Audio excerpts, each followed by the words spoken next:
Siema, diolch yn fawr am ei gwylio am y fideo hwn. Mae'n heddiw y 15 o fis Chwefror 2025.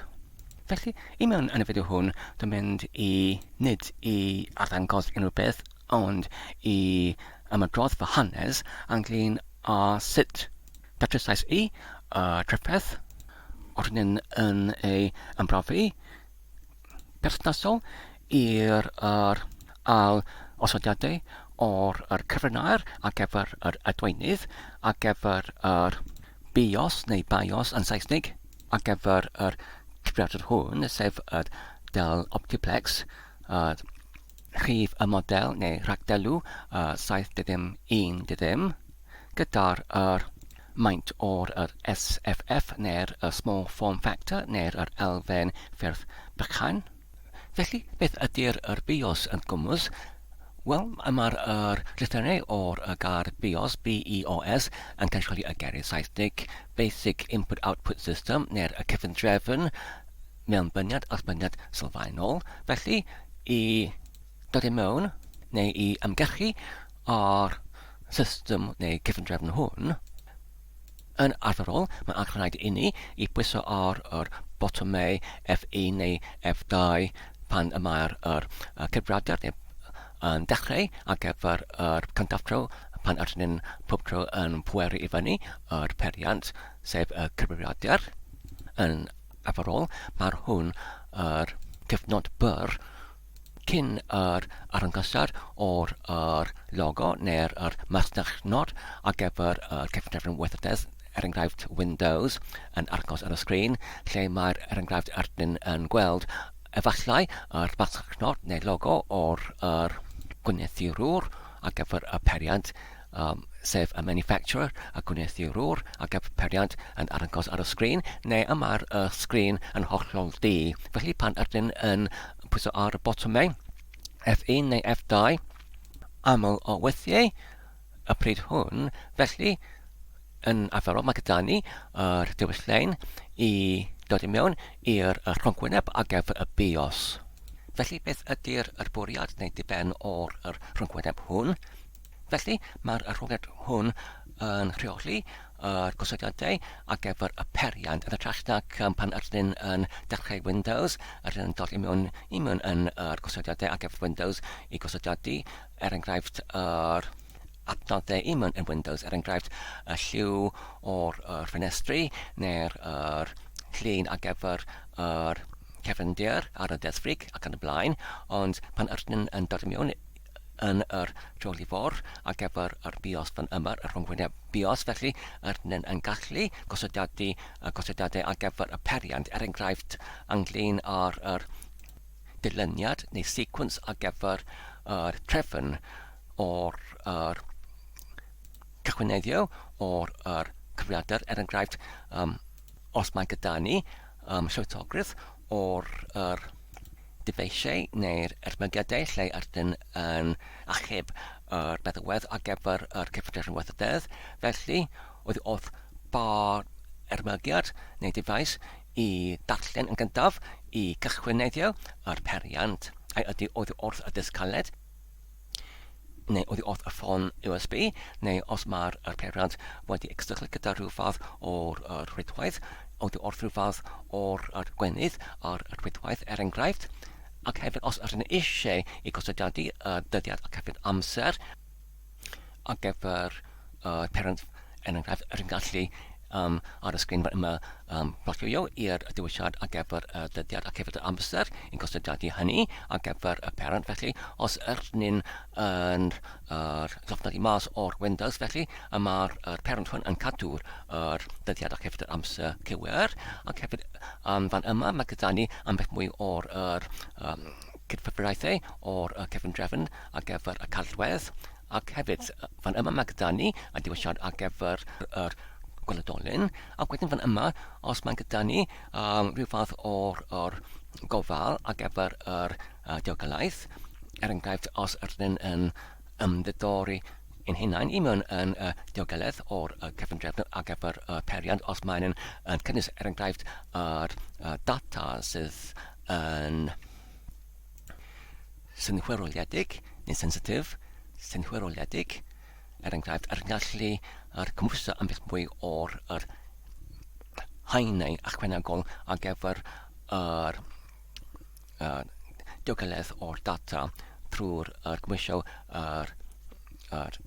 enghraifft cyfrinairau ar gyfer pob un rhanbarth o'r periant. Enghraifft, os ydyn ni eisiau i benodi yr cyfrinair ar gyfer cyfrindrefn, neu hefyd ar gyfer yr dysgaled, neu beth bynnag. Felly, ydyn gallu gwneud y rhain i mewn yn y rhongwyneb o'r BIOS fan yma. Ond, os ydyn ni wedi colli yr cyfrinair ar gyfer y BIOS, ar gyfer yr adweinydd neu administrator, ond does dim unrhyw modd i atgaffael ar yr cyfrinair. Enghraifft, os ydyn prynu rhyw fath o periant cyfrifiadur law, a phan ydyn yn ymgeisio i ymgylchu ar yr BIOS, ar yr rhongwyneb BIOS, ac wedyn pan ydyn yn ymgeisio i enghraifft newid y gosodiadau, wedyn mae'n yn cymell ar gyfer y cyfrinair ar gyfer yr adweinydd, ac does dim gyda ni gyda'r periant danfoniwyd i mewn yn y bwnsol unrhyw fath o nodyn ynglyn â'r cyfrinair, a phan ydyn yn gysylltu gyda'r gweithwyr, felly does dim syniad gyda'r gweithwyr ynglyn â'r cyfrinair eto chwaith. Felly, beth i'w wneud yn y sefyllfa hynny?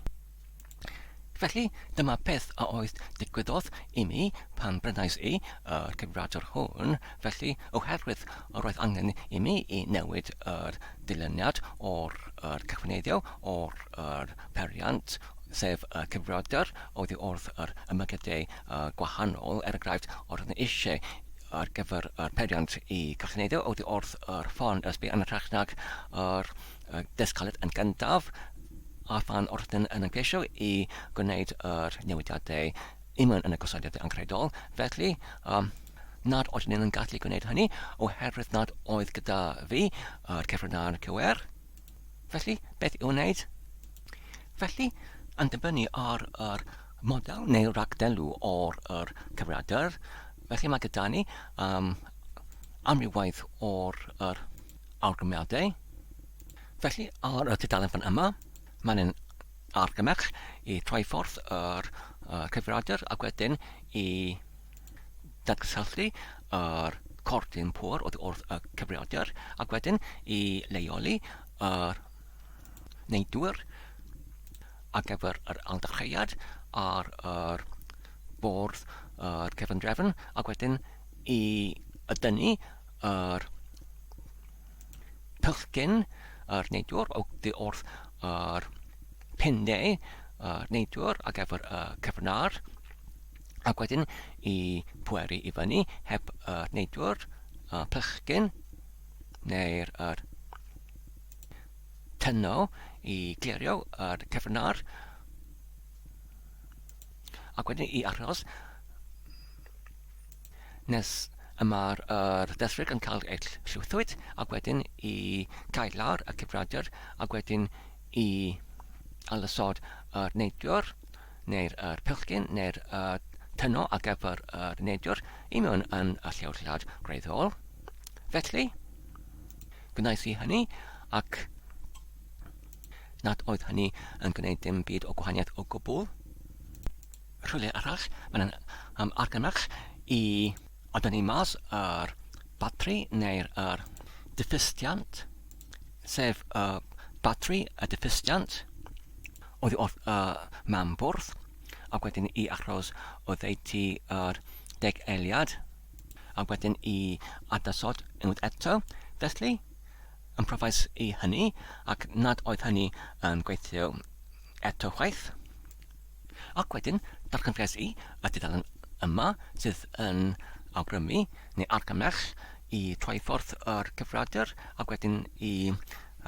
datgysylltu yr corthyn pŵer oedd wrth y cyfrifiadur ac wedyn i dynnu mas yr clawr ar gyfer y cyfrifiadur ac wedyn i leoli yr dau bin cyfrinair neidwr gyda'r llabed PSUD ar yr fan bwrdd ac wedyn i dynnu yr pylchyn neu'r tyno ar gyfer neidwr, deipyn, ac wedyn I leoli y deipyn neidwr ar gyfer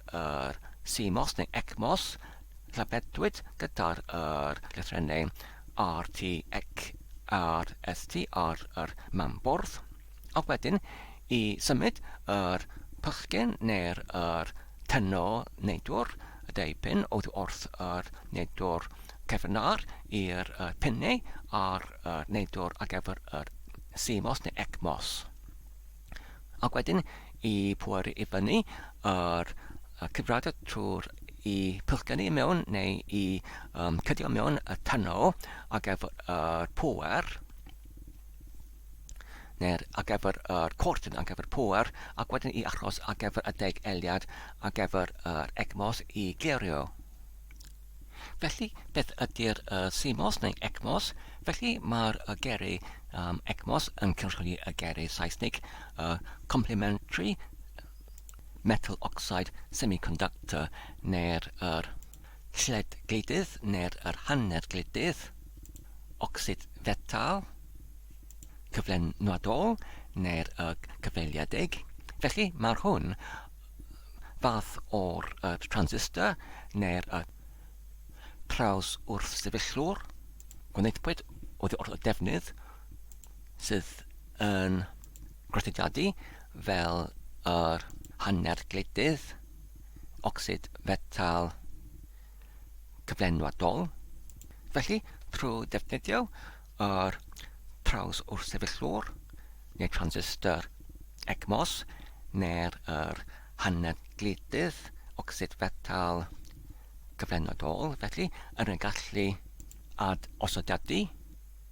yr gosodiad ar gyfer cyfrinair. Ac wedyn gyda'r neidwr, sef yr taimhaid bach o blastig gyda'r metal yno fe I gweithredu fel yr hanner gleidydd ar gyfer y trydan I adosodiadu yr gosodiad ar gyfer yr cyfrinair, gyda'r cyfrifiadur wedi ei pwyru I fyny ar gyfer amleuaf 10 eiliad, felly wedyn ar ôl hynny, rydyn gallu dadgysylltu cortyn pŵer oddi wrth y cyfrifiadur, ac wedyn rydyn gallu symud neidwr deipyn yn ôl i'r neidwr ar gyfer yr cyfrinair, ac wedyn rydyn gallu ailosod yr llawr ac wedyn parhau fel arfer. Felly, fan yma, mae gyda ni yr cymwysiad o'r cyfrifiadur gyda'r llawr wedi ei odynnu mas. Felly, y cyntaf gorchwil oedd I leoli ble yn gymwys ar yr mambwrdd. Oeddent yr neidwyr ar gyfer yr cyfrinair ac hefyd ar gyfer yr adosodiadu o'r ECMOS. Fan yma mae gyda ni y llun wyth eto o'r gwyntych neu ffan ar gyfer yr oreiddwyr o'r period hwn. Dim ond I dweud ar y pwynt hwn ynglyn â'r llun hwn, os ydyn eisiau I odynnu mas yr gwyntych hwn ac hefyd y plat uwchben yr egpil fan yma, felly roedd angen rhaid I mi I defnyddio yr taclen pŵer neu'r power tool neu'r gwrio'r troedhoel neu'r power screwdriver I troedholio troedholion hyn yn y cyfeiriad gwrthcloch. Ac wedyn gyda'r pŵer troedhoel gyrwr, felly ar ôl llacio yr troedholion hyn, rwy'n gallu parhau gyda'r troedholio gyda'r gyrwr troedhol arferol ynglyn â'r osodadu o'r gwyntell iman yn yr llawr yma. Felly, rydyn gallu gweld maen nhw'n wedi ei cydio ar bylchau imion fan yma, imion yn neu'r gridych neu gradech ar gyfer yr gwyntill. Un fan yma ar ochr 10 ac un fan yma ar ochr 6. Felly, ar ôl ychydig o'r archwiliad, llwyddiais i leoli yr neidwr ar gyfer yr cyfrinair ar y mambwrdd. Ar ôl yr canllaw, yr dudalen ar rhwngsydd o blaen ar yn gallu ei heniaethu trwy'r gar gyda'r lythrennau PRSOD. Felly dyma fe fan yma, a dyma fe unwaith eto PSOD fan yma'r neidwr neu jumper gyda'r darn o'r metal yno fe, ac wedyn yn isod mae gyda ni 10 pin ar gyfer yr cyfrinair. Felly, yn ôl y canllaw neu dudalen ar rhwngsydd o blaen, felly i osodiadu yr cyfrinair ar gyfer adweinydd i mewn yn y BIOS neu BIOS, felly mae angen rhaid i ni yn gyntaf i symud neidwr, sef yr darn o plastig glas oddi wrth y 10 pin ar gyfer yr cyfrinair neu PSOD i'r 10 pin ar gyfer yr osodiadu, ac yn ôl y canllaw neu'r hyfforddiannau i mewn yn y dudalen ar rhwngsydd o'r blaen, felly yn gallu huniaethu hynny gyda'r gar gyda'r lythrennau RT ac RST. Felly mae'n fan yma ar gornel yr chwith yn uchod fan yma. Dyna fe. 10 pin fan yma gyda'r gar gyda'r lythrennau RT ac RST. Ac wedyn os ydyn yn tynnu mas oddi wrth yr mambwrdd, felly ar olygfa o'r gybwysiad o'r cyfrifiadur, felly ar mambwrdd, dyma'r 10 pin gyda'r neidwr ar gyfer cyfrinair gyda'r gar PSOD fan yma ar ochr 10, ac fan yma mae gyda ni 10 pin ar gyfer osodiadu ar ochr 6 fan yma. Felly, fan yma dwi'n defnyddio gefel i symud oddi wrth 10 pin ar gyfer yr cyfrinair i'r 10 pin ar gyfer yr osodiadu. A dyma fe nawr ar ochr yr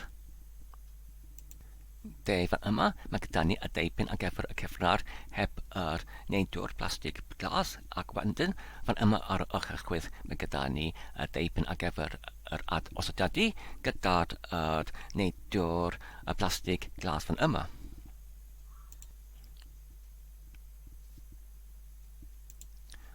Ac wedyn fan yma dwi'n cysylltu yr cordion pŵer i mewn yn yr cyfrifiadur,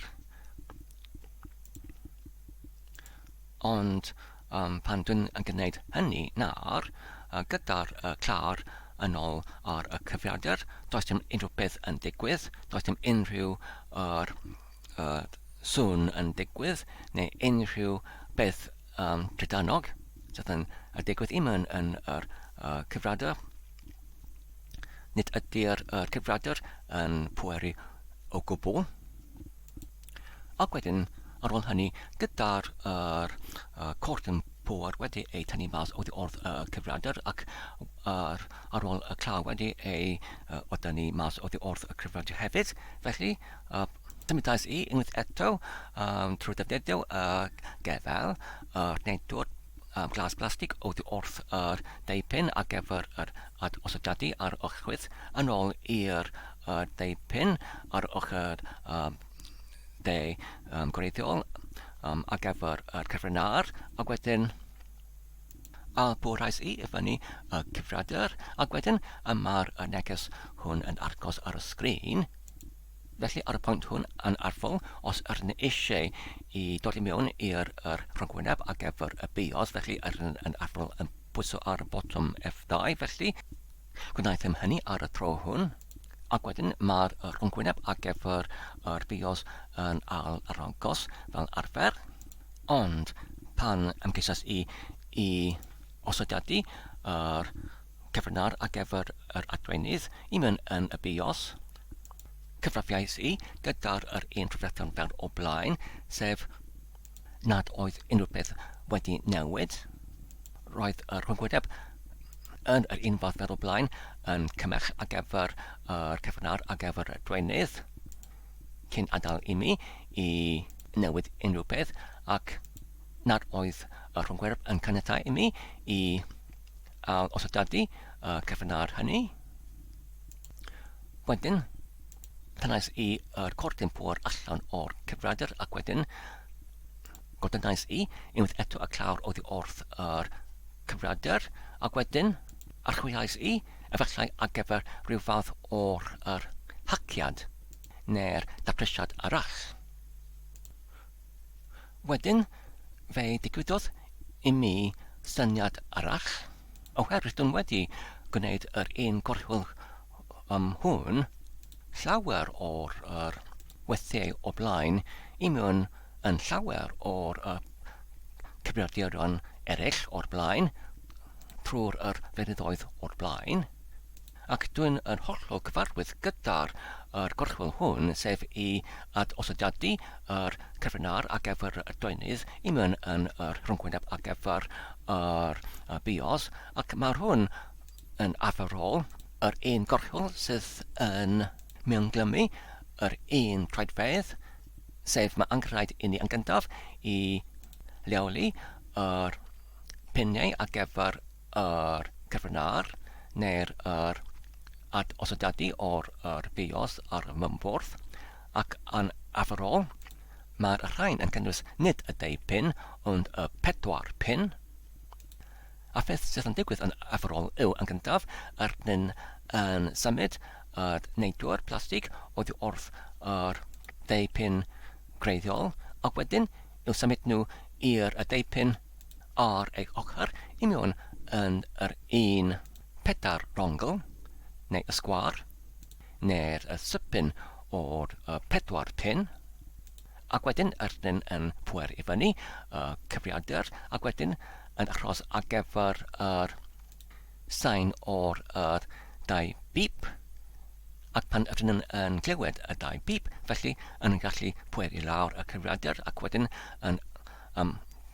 tynnu mas yr cordyn pŵer ac wedyn al agor y clawr ar gyfer yr cyfrifiadur ac wedyn symud yr neidwr plastig oddi wrth yr 2 pin ar yr ochr i'r 2 pin greiddiol, ac wedyn yn pweru i fyny yr cyfrifiadur ac wedyn yn gallu ymgyrchu ar yr rhwngwyneb ar gyfer y BIOS, ac wedyn yn gallu gosodiadu yn newydd yr cyfrinair ar gyfer yr adweinydd ar gyfer y BIOS. Ond fel da chi'n gweld, i mewn yn y mewnbwrdd ar gyfer yr Dell Optiplex 711 fan yma, nad oes gyda ni y sipin o 4 pin i mewn yn y 4 rongl, ond yn y trach mae gyda ni dim ond y 10 pin ar gyfer y cyfrinair. Felly, dyn wedi symud yr neidwr oddi wrth y 10 pin ar gyfer y pŵer i'r 10 pin arall ar gyfer yr osodiadu, ac does dim unrhyw beth yn digwydd. Hyd yn oed unrhyw sain o gwbl neu unrhyw beth o gwbl oddi wrth y cyfrifiadur yn cynnwys yr bip neu fflach o'r golau neu unrhyw beth o gwbl. Ond os ydyn edrych yn fanwl ar y ochr o'r 10 pin greiddiol ar gyfer y cyfrinair, fan yma mae gyda ni 10 pin arall fan yma sydd yn weddol cyfrinachol. Felly, beth ydy'r diben o'r 10 pin arall fan yma ar y ochr? Felly, dyma'r deipyn cyfrinachol fan yma'r ar y ochr dde'r o'r deipyn gyda'r neidwr ar gyfer yr cyfrinair PSOD. Felly, wedyn, roedd gyda fi syniad efallai o symud y neidwr oddi wrth yr deipyn ar gyfer y cyfrinair fan yma i'r deipyn fan yma'r gyda'r llythrennau neu symbolau yr RSI61 fan yma. Felly, dwi ddim yn argymell hwn o gwbl, neu yn awgrymu mae'r hwn rhywbeth y dylai unrhyw un i wneud. Felly, mae'r hwn dim ond i ymydrodd beth y digwydodd pan ymgesiais i datrys y trafferth hon.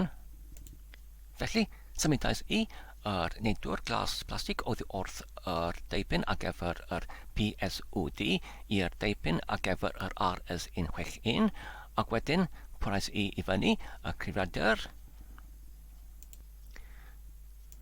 gyda'r arddangosfa neu'r monitor wedi ei pylgenwyd union yn y cyfrifiadur ac hefyd gyda'r pylsffordd neu keyboard hefyd.